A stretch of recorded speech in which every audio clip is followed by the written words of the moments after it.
Welcome to Innovation Pulse, your quick, no-nonsense update on the latest in AI. First, we will cover the latest news. Microsoft launches the 5-4 reasoning models to boost productivity. Anthropic enhances Claude with new features, and Google's AI mode transforms search capabilities. After this, we'll dive deep into how Apple and Anthropic are collaborating on a groundbreaking vibe coding software platform using generative AI. Microsoft has introduced a new era for small language models with 5-4 reasoning, including 5-4 Reasoning Plus and 5-4 Mini Reasoning. These models excel in complex reasoning tasks, such as mathematical problem-solving, through advanced techniques like distillation and reinforcement learning. Despite their smaller size, they rival larger models in performance, making them suitable for various applications, including educational tools and mobile systems. Available on Azure AI Foundry and Hugging Face, these models are optimized for efficient use on devices with limited resources. Microsoft emphasizes responsible AI development, ensuring the models adhere to principles of accountability, transparency, and safety. The Phi models integrate seamlessly into the PC ecosystem, enhancing productivity applications like Outlook. They are designed to operate efficiently on upcoming Copilot Plus PC NPUs, offering fast and reliable performance. Anthropic has introduced new features for its AI chatbot, Claude, including app connections called integrations and an expanded research tool, Advanced Research. These are initially available in beta for certain subscription plans. Integrations allow developers to enhance Claude's capabilities by connecting it to various app servers, drawing data from business tools, content repositories, and more. For example, Claude can now summarize and create pages in Atlassian's Confluence or connect to Zapier's workflows. Advanced Research enables Claude to deliver comprehensive reports by searching multiple sources, with capabilities to cite original materials. This enhancement aims to compete with similar features in chatbots like Google's Gemini and OpenAI's ChatGPT.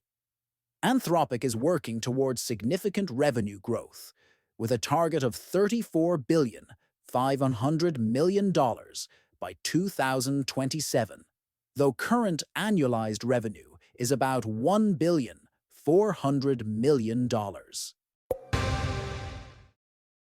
Join us as we discuss the enhanced AI search capabilities. Google's new AI mode enhances search capabilities, particularly for planning trips, shopping, and learning. It merges real-time data with generative AI for longer queries and personalized responses, making it ideal for detailed questions. The update introduces visual place and product cards, offering current information like ratings and local inventory. Users can access their past searches via a new panel, aiding in ongoing research. Initially accessible through Google Labs, AI Mode now offers immediate access for US users. This feature is seen as an extension of AI Overviews, allowing users to request AI-generated responses on demand. While AI Overviews provide summaries, AI Mode serves as a research tool.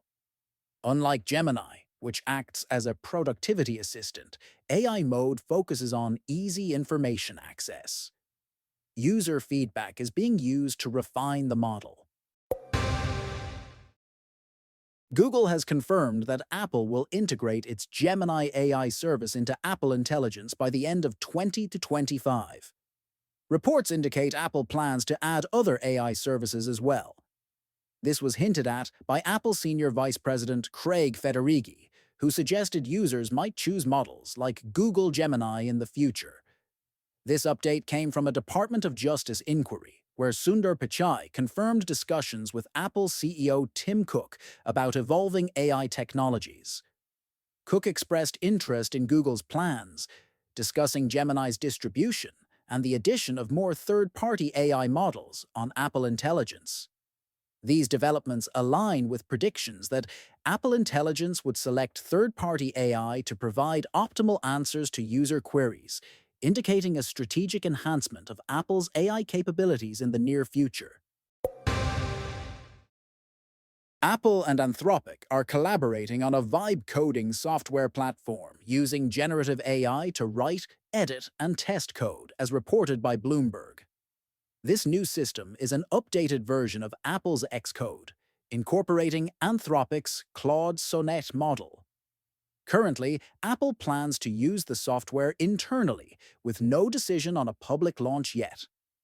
To enhance its AI capabilities, Apple is engaging with various partners. OpenAI's ChatGPT is already integrated into Apple's intelligence features, and Google's Gemini might be included in the future. Anthropic's latest Claude models are gaining popularity among developers, particularly for coding tasks on platforms like Cursor and Windsurf. This collaboration reflects Apple's strategic move to expand its AI infrastructure by leveraging external expertise. And now, pivot our discussion towards the main AI topic.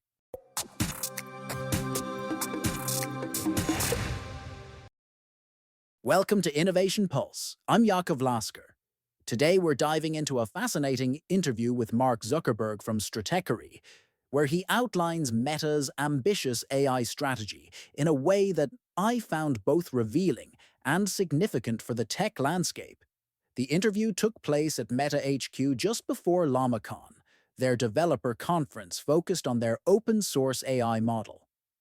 What struck me immediately was how clearly Zuckerberg has positioned AI as central to Meta's future, not as a side project, but as something that touches every aspect of their business. Let me break down what I see as the most important revelations. First, Zuckerberg outlined 4 major AI opportunities that Meta is pursuing. The clarity of this vision shows they're not just throwing things at the wall to see what sticks, they have a comprehensive strategy. The first opportunity is revolutionizing their advertising business. Zuckerberg describes what he calls the ultimate business agent, where a business can simply specify desired outcomes, connect their bank account, and Meta's AI handles everything else. No need for the business to create content, understand targeting, or even know who their customers are. The AI will generate creative content, find the right audience, and deliver measurable results. This would redefine advertising entirely. Zuckerberg believes advertising as a percentage of GDP could grow substantially as this removes traditional constraints. The second opportunity is enhancing engagement across their platforms through AI-generated content. Zuckerberg described social media's evolution through 3 distinct epochs. First, content from your friends. Second, creator content that's algorithmically recommended. And now, a third epoch of AI-generated content. What's fascinating here is his prediction that as AI increases productivity, people will spend less time working and more time on entertainment and culture, making these AI-enhanced feed services even more central to daily life. The third opportunity is business messaging, particularly on WhatsApp, which has nearly 3 billion users but generates far less revenue than Facebook or Instagram. Zuckerberg pointed to Thailand and Vietnam, where business messaging is already substantial. These countries rank in Meta's top 10 for revenue, despite being around 30th in GDP rankings. He estimates 2% of Thailand's GDP flows through transactions on Meta's messaging apps. The key to unlocking this globally is AI replacing human labor for customer service and sales. The fourth opportunity is AI-native experiences, like Meta AI, which Zuckerberg says already has 1 billion monthly users across Meta's apps. They've also launched a standalone Meta AI app for those who want a dedicated experience. Now let's talk about Llama and Meta's open-source AI approach. This is particularly intriguing to me because it diverges from the closed models of competitors like OpenAI and Anthropic.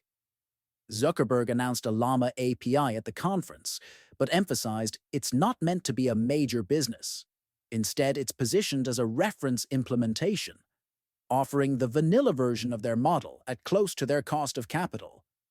Why open source? Zuckerberg explained that open source AI allows developers more control and customization than closed APIs, where providers can change things overnight or censor certain queries. He predicts 2025 will be the year open source becomes the largest type of model that developers work with.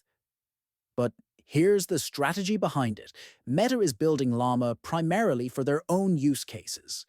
The training costs are enormous, but Zuckerberg is planning financially, as if Meta is bearing the full cost alone. Any industry contribution would be upside. While he's approached other companies about sharing training costs, most have chosen to develop their own models instead. What's particularly telling is how Zuckerberg described the economics. He said the marginal return has always been higher to allocate GPUs to their recommendation systems and ads than to an API business. There's a constant internal calculation about where to direct computing resources for maximum return.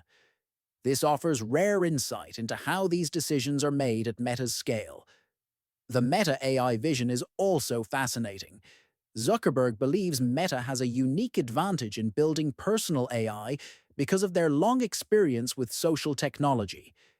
He said something I found quite insightful: that a good personal AI isn't just about knowing your basic preferences, but about developing a theory of mind about you, understanding your world in a deep way.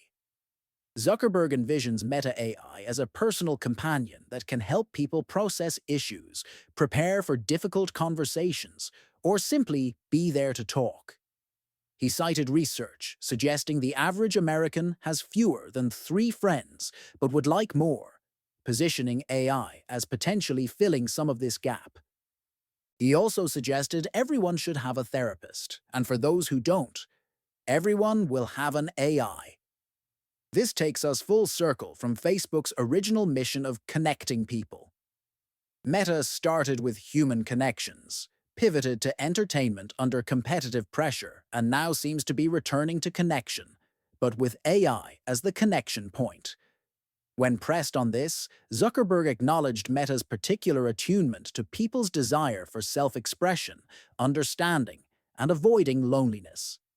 Another significant revelation was how Meta AI integrates with their vision for AR and VR. Zuckerberg sees glasses as the ultimate form factor for AI assistants because they allow the AI to see what you see and hear what you hear while being able to whisper in your ear throughout the day. He firmly believes that within 10 years, every pair of regular glasses will become AI glasses at minimum and AI glasses with holograms at maximum. What surprised me was his clear distinction between AR and VR futures. He described glasses as the phones of the future and VR as the TV of the future. He expects VR to replace tablets and many TVs as the quality improves, while acknowledging the physical limitations of AR, which can only add photons to the world, versus VR, which gives you a blank canvas. The Meta name itself seems perfectly positioned for this future. Zuckerberg noted that when they renamed the company, he expected the fully holographic world to arrive before advanced AI. Instead, AI is arriving sooner, but both remain parts of the same vision of blending digital and physical worlds. Perhaps what impressed me most was Zuckerberg's long-term thinking. He credited Meta's controlled company structure for allowing them to see past short-term pain to make necessary investments. When downturns hit, they've typically gained market share despite revenue impacts. As he put it, he doesn't need to worry about making the quarter to keep his job. This gives Meta a strategic advantage in making decade-long investments in AR, VR, and now AI. I think there are several key takeaways here. First, Meta's four-pronged AI strategy touches every aspect of their business, from ads to social media to messaging to new experiences. Second, their commitment to open-source AI with Llama sets them apart in an industry increasingly dominated by closed models. Third, Their vision of personal AI assistance leverages their deep understanding of human connection needs. And finally, their long-term investment horizon allows them to pursue these massive technological shifts patiently. What's clear is that Meta is positioning itself not just as an AI competitor, but as a company fundamentally transforming itself around AI while maintaining its social DNA. As Zuckerberg said, they don't need all four of their AI strategies to succeed, just two or three to hit out of the park, to make their massive AI investment worthwhile. This is Yakov Lasker for Innovation Pulse. Thanks for listening, and we'll see you the next time as we continue tracking the bleeding edge of tech innovation.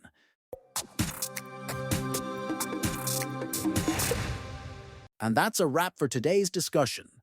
Microsoft, Anthropic, and Apple are pushing the boundaries of AI with innovative models and collaborations, while Google and Meta focus on enhancing user experiences and open-source strategies. Don't forget to like, subscribe, and share this episode with your friends and colleagues so they can also stay updated on the latest news and gain powerful insights. Stay tuned for more updates.